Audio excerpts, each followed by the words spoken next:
You're listening to A Chapter a Day, a daily podcast. The Bible comes alive as we read a chapter out loud each day. Hello, everyone. It's time for a chapter a day. Trying to turn so I'm not completely in the dark. Uh, Hold on, my computer. Okay. Today we are reading the final chapter of Judges chapter 21. Here's what it says. The men of Israel, let me lift up my Bible. The men of Israel had taken an oath at Mizpah. None of us will give his daughter in marriage to a Benjamite. The people went to Bethel, where they sat before God until evening, raising their voices and weeping bitterly. Lord, God of Israel, they cried, why has this happened to Israel? Why should one tribe be missing from Israel today? Early the next day, the people built an altar and presented burnt offerings and fellowship offerings. Then the Israelites asked, who from all the tribes of Israel has failed to assemble before the Lord? For they had taken a solemn oath that anyone who failed to assemble before the Lord at Mizpah was to be put to death. Now the Israelites grieved for the tribe of Benjamin, their fellow Israelites. Today, one tribe is cut off from Israel, they said.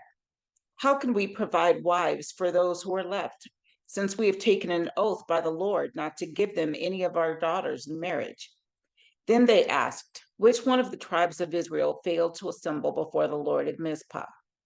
They discovered that no one from Jabesh Gilead had come to the camp for the assembly.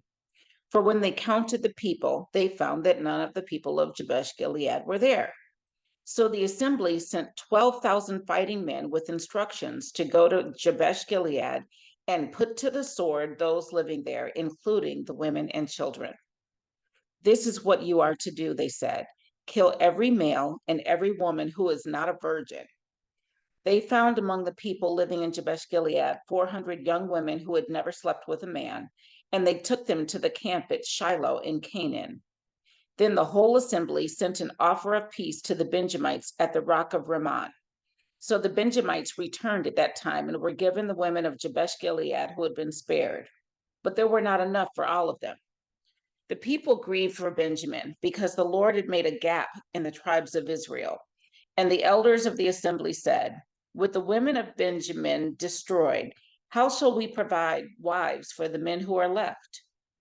The Benjamite survivors must have heirs, they said, so that a tribe of Israel will not be wiped out. We can't give them our daughters as wives, since we Israelites have taken this oath. Cursed be anyone who gives a wife to a Benjamite. But look, there is an annual festival of the Lord in Shiloh, which lies north of Bethel, east of the road that goes from Bethel to Shechem, and south of Labonah.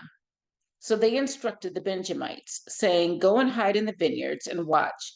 When the young women of Shiloh come out to join in the dancing, rush from the vineyards, and each of you seize one of them to be your wife. Wow. Then return to the land of Benjamin. When their fathers or brothers complain to us, we will say to them, do us the favor of helping them because we did not get wives for them during the war. You will not be guilty of breaking your oath because you did not give your daughters to them. They stole them, right? Oh, man. Anyway, so that is what the Benjamites did. While the young women were dancing, each man caught one and carried her off to be his wife. Then they returned to their inheritance and rebuilt the towns and settled in them. At that time, the Israelites left that place and went home to their tribes and clans, each to his own inheritance. In those days, Israel had no king. Everyone did as they saw fit. That's the end of Judges chapter 21. And honestly, I don't understand. That's all I have to say. See you tomorrow.